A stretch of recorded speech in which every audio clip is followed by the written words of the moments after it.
kwanza naomba niwapatie nafasi ya kuweza kujitambulisha. Kwanza tuambie ni nani, kutokea wapi, na pengine wapo hapa kwa ajili ya ujio gani? Hebu tufahamu kwanza, tunazungumza na nani na anapatikana wapi na yuko hapa kwa ajili ya kutuhabarisha kuhusiana na nini? Hebu karibuni ndugu zangu. Kwanza mko fresh?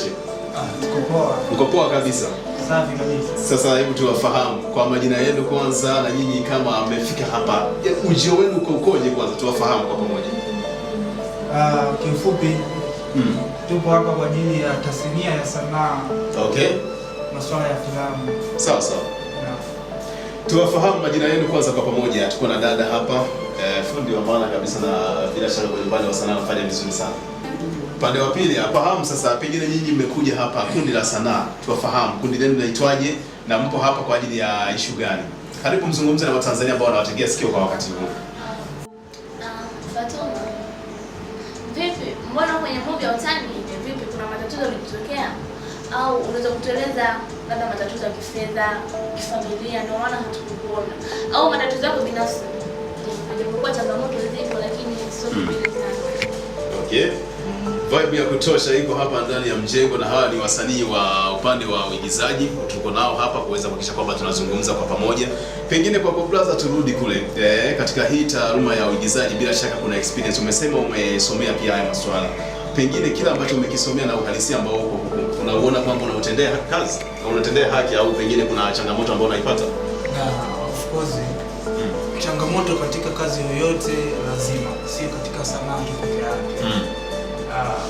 Kwa uzoefu ambao tumeupata kule Burundi, sawa, utofauti unakuwepo kidogo sana. Maana huko mnakuwa mnafanya theory, yani kama vile mnafundishwa namna gani mfanye nini, vitu vya kuzingatiwa, vitu mbalimbali.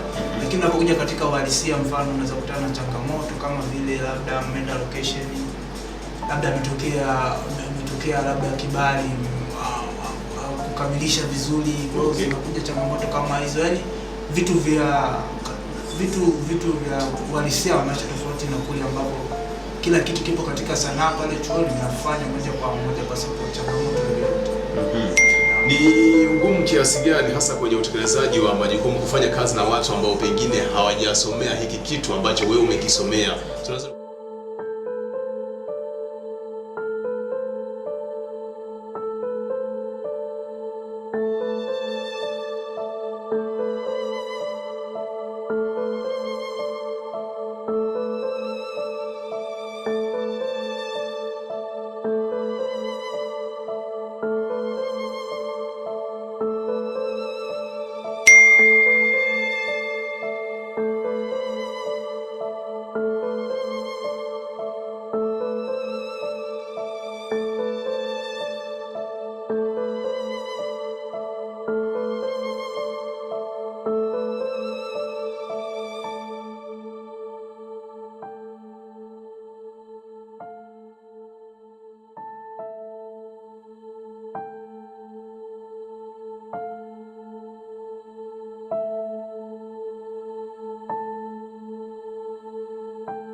Mapenzi inaweza ikafanya uwe crazy.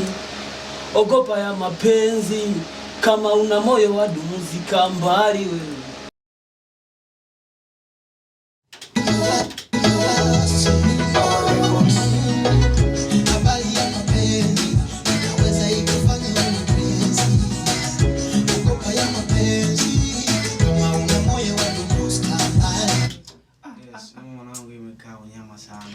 Mwanangu hii hatari.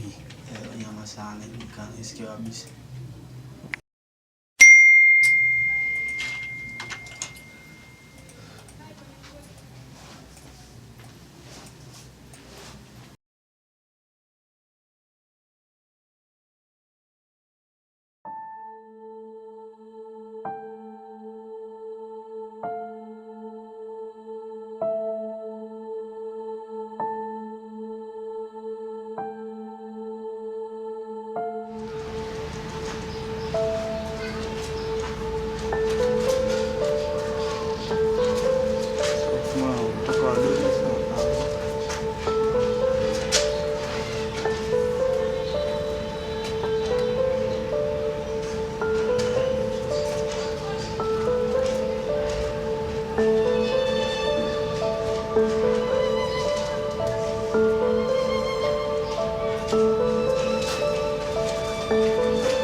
taski zetu za leo Ndio.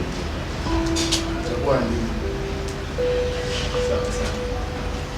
Kuna rampu alafu tuna plaster. Sawa. Rampu inabidi ichimbie kwa nyuma. Sasa tunahitaji upande wa rampu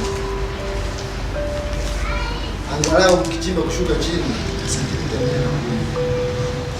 Fundi si unaelewa? Alafu kitu kimoja. Safety. Safety. I say watu wanakuja hapa kama wanaenda mashambani. Hiki kitu sikitaki kiona hapo. Ndio. Mtu anakuja hayuko full PPE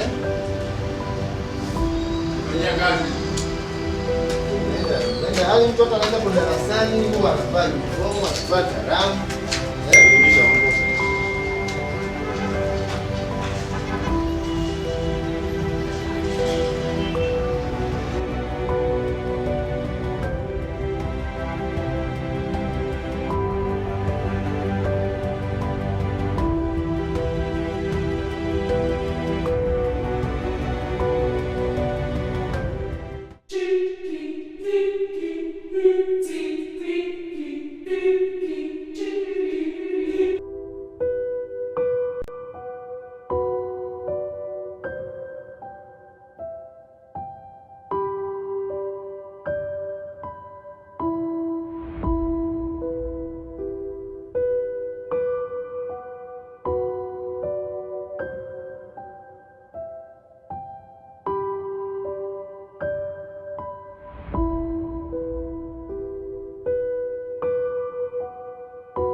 Nani yetu? Wewe hapa. Mtu na Robert. Kwa Jerumani. Kwa ajili ya mission tafuta hazina.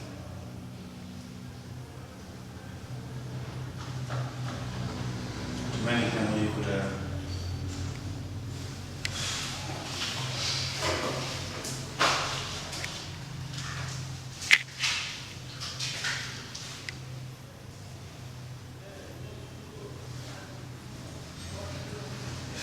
Listen, Bangladesh.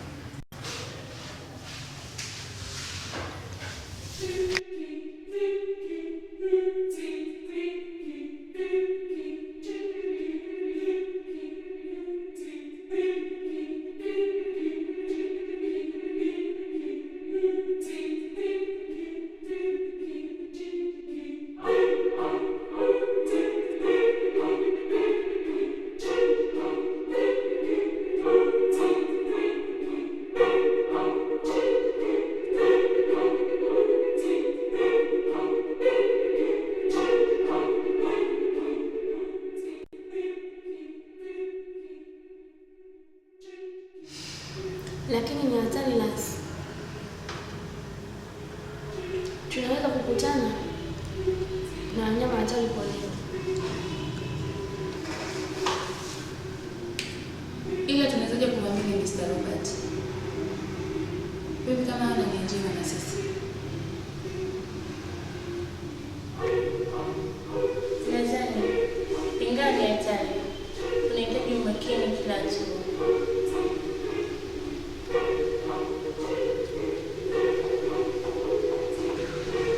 Sije ikawa Mr. Robert ni mzee wa giza. Ila kwa mimi niko tayari.